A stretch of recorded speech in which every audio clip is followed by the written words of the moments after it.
محترم سامعین، السلام علیکم ورحمۃ اللہ وبرکاتہ۔ آپ کی خدمت میں تخلیق کائنات اور تخلیق آدم علیہ السلام سے لے کر عیسیٰ علیہ السلام تک تمام انبیاء اور قوموں کا تذکرہ قصص الانبیاء پیش کیا جا رہا ہے۔ اللہ تعالیٰ فرماتے ہیں، اللہ خالق کل شیء وهو على كل شيء وكيل۔ اللہ ہر چیز کا پیدا کرنے والا ہے اور وہی ہر چیز پر قدرت رکھنے والا ہے۔ اللہ الذي خلق السماوات والأرض وما بينهما في 6 أيام ثم استوى على العرش۔ اللہ تعالیٰ وہ ہے جس نے آسمانوں، زمین اور ان کے درمیان کی سب چیزوں کو 6 دن میں پیدا کر دیا، پھر عرش پر جلوہ فرما ہوا۔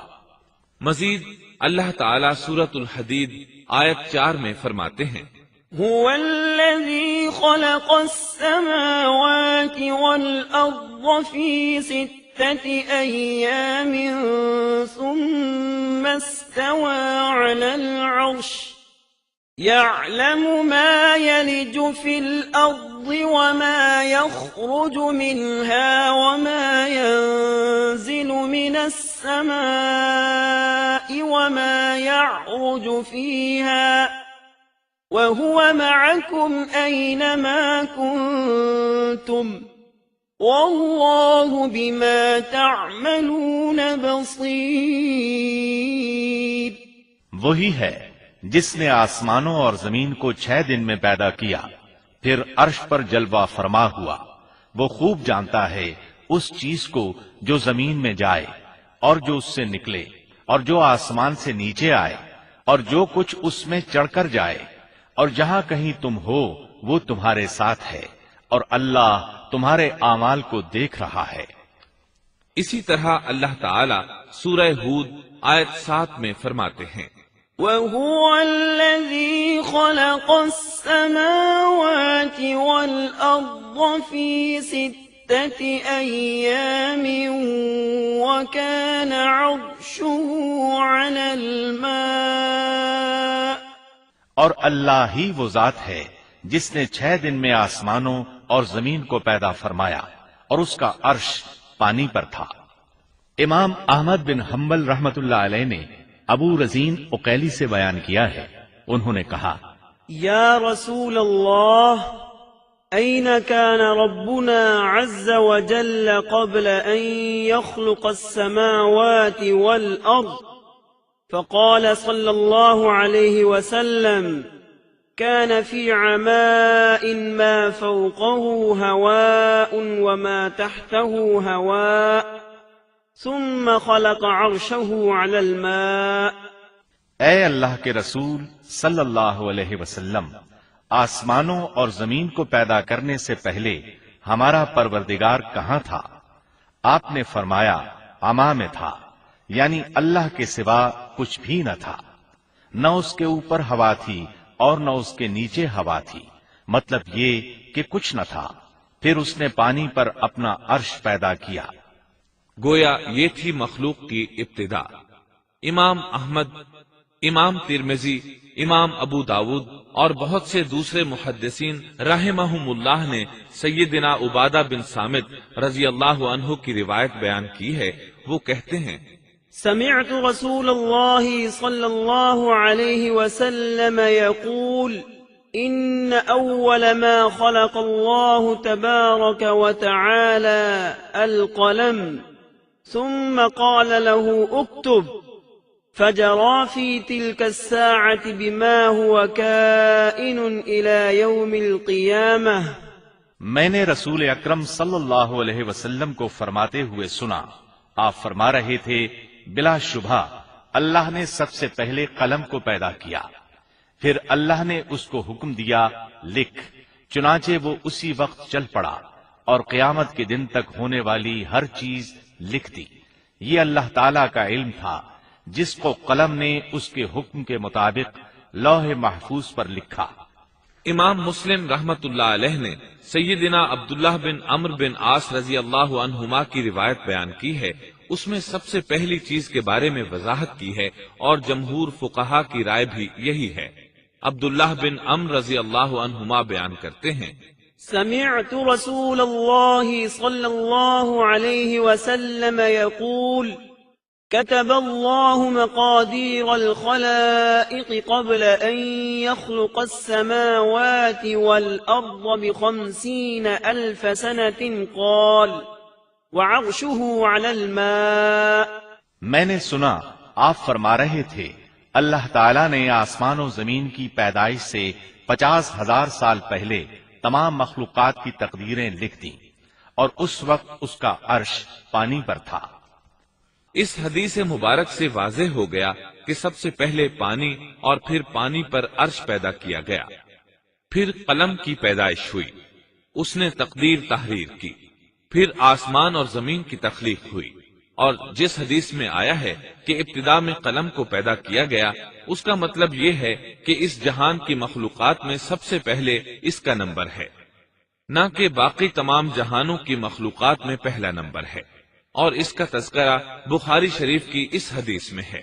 قال أهل اليمن لرسول الله صلى الله عليه وسلم جئناك لنتفقه في الدين وليسألك عن أول هذا الأمر ما كان قال كان الله ولم يكن شيء قبله وكان عرشه على الماء وكتب في الذكر كل شيء وخلق السماوات والأرض۔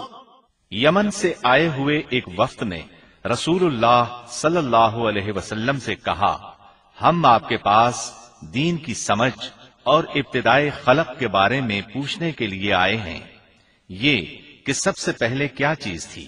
آپ نے فرمایا اللہ تھا، اس سے پہلے کوئی چیز نہ تھی، اس کا عرش پانی پر تھا، پھر اس نے لوح محفوظ پر ہر چیز لکھ دی اور آسمان اور زمین کو پیدا کیا، یعنی ابتدا میں پانی پر عرش کی تخلیق ہوئی، پھر قلم کی پیدائش ہوئی، اس نے سب کچھ لکھ دیا۔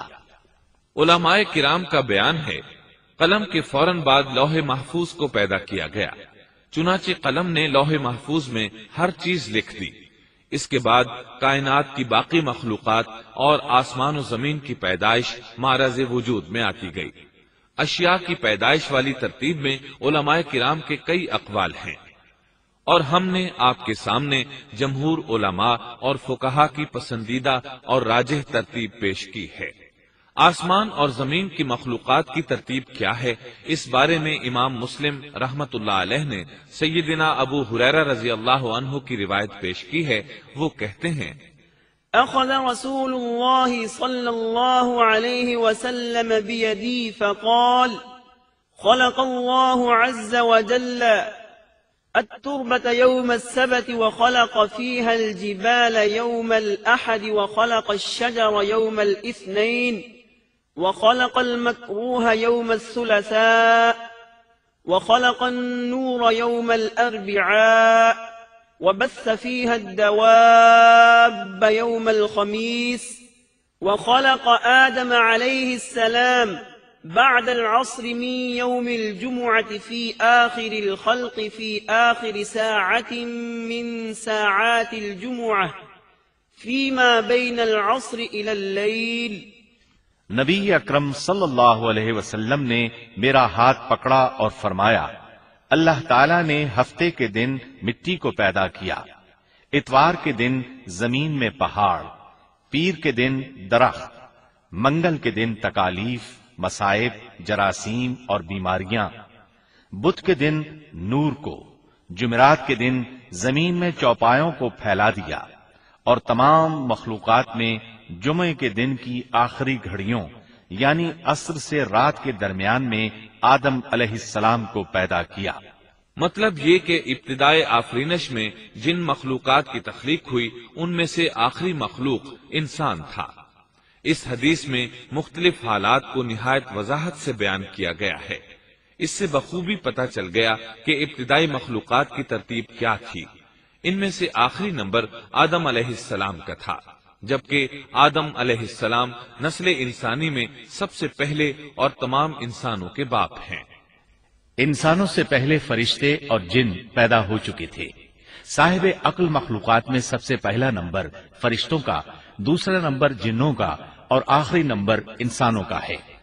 فرشتوں کا اصل ٹھکانہ آسمان ہے۔ اللہ تعالیٰ سورۃ الشورى آیت 5 میں فرماتے ہیں، تكاد السماوات يتفطرن من فوقهن والملائكة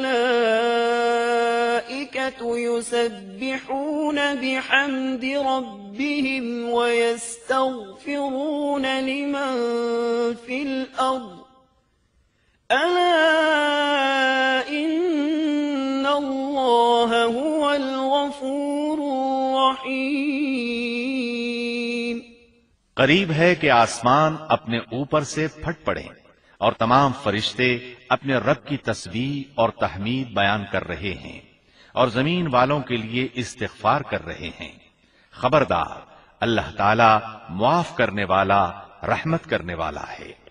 مسلم شریف میں ہے، سیدہ عائشہ صدیقہ رضی اللہ عنہا سے روایت ہے کہ نبی اکرم صلی اللہ علیہ وسلم نے فرمایا، خلقت الملائكة من نور وخلق الجان من نار وخلق آدم مما وصف لكم۔ فرشتوں کو نور سے اور جنوں کو آگ سے پیدا کیا گیا اور آدم کو اس چیز سے پیدا کیا گیا جو تمہارے لیے بیان کر دی گئی، یعنی مٹی سے۔ فرشتوں کی تخلیق کے بعد جنوں کو پیدا کیا گیا۔ جنوں کو بھی انسانوں سے پہلے پیدا کیا گیا تھا، جیسا کہ اللہ تعالیٰ سورۃ الحجر آیت 27 میں فرماتے ہیں، وَالْجَانَّ خَلَقْنَاهُ مِن قَبْلُ مِن نَّارِ السَّمُومِ۔ اور اس سے پہلے جنات کو ہم نے لو والی آگ سے پیدا کیا۔ جنات کے بارے میں بہت زیادہ آیات و احادیث موجود ہیں۔ اللہ تعالیٰ فرماتے ہیں، خلق الجان من مارج من نار۔ اور جنات کو آگ کے شعلے سے پیدا کیا گیا۔ مارج آگ کے بھڑکتے شعلے کے کنارے کو کہتے ہیں۔ گویا جنوں کو آگ کی جڑ سے نہیں بلکہ آگ کے شعلوں کے کنارے سے پیدا کیا گیا ہے۔ قرآن مجید میں اللہ تعالیٰ نے ابلیس شیطان کا قول نقل کیا ہے، خلقتنی من نار۔ تو نے مجھے آگ سے پیدا کیا۔ اسی طرح پہلے بھی بیان ہو چکا ہے کہ اللہ نے فرمایا، والجان خلقناه من قبل من نار السموم۔ اور اس سے پہلے جنات کو ہم نے لو والی آگ سے پیدا کیا۔ یہ ہے جنات کی اصل اور بنیاد۔ ابلیس ملعون بھی جنات میں سے ہے، اور اس مسئلے میں کسی کو تردد اور شبہ نہیں ہونا چاہیے، اس لیے کہ قرآن مجید میں ہے، إِلَّا إِبْلِيسَ كَانَ مِنَ الْجِنِّ۔ اور ابلیس جنوں میں سے تھا۔ مطلب یہ کہ وہ فرشتوں میں سے نہیں تھا۔ حسن بصری رحمت اللہ علیہ فرماتے ہیں، وہ پلک جھپکنے کے برابر بھی فرشتوں کی جنس میں داخل نہیں ہوا، اور نہ ہی وہ کبھی فرشتوں میں شمار ہوا ہے۔ وہ جنات میں سے ہے کیونکہ اس نے خود اقرار کیا تھا، خلقتنی من نار۔ اے اللہ، تو نے مجھے آگ سے پیدا کیا ہے۔ اگر یہ فرشتہ ہوتا تو اس وقت کہتا، اے اللہ تو نے مجھے نور سے پیدا کیا ہے۔ اس لیے ابلیس کا جن ہونا روز روشن کی طرح عیاں ہے۔ سیدنا عبداللہ بن عمرو رضی اللہ عنہما اور سیدنا عبداللہ بن عباس رضی اللہ عنہما فرماتے ہیں، آدم علیہ السلام سے 2000 سال پہلے جنات پیدا کیے گئے، وہ ہماری اس زمین پر رہائش پذیر تھے۔ آہستہ آہستہ وہ فسق و فجور میں مبتلا ہو گئے۔ جب وہ فتنہ فساد میں حد سے بڑھ گئے، ناحق خون بہانے لگے، تو اللہ تعالیٰ نے ان کی طرف فرشتوں کا عظیم لشکر بھیجا۔ ان سے جنات کی زبردست مارکا آرائی ہوئی۔ اس مارکا آرائی میں فرشتوں نے جنات کو تہس نہس کر دیا اور وہ سمندروں کی جزیروں میں پناہ لینے پر مجبور ہو گئے۔ زمین کے ہر بر اعظم سے انہیں جلا وطن کر دیا گیا، چنانچہ آج تک ان کا مسکن یہی جزیرے اور عظیم مراکز ہیں۔ یہ واقعہ آدم علیہ السلام کی تخلیق سے پہلے ہو چکا ہے۔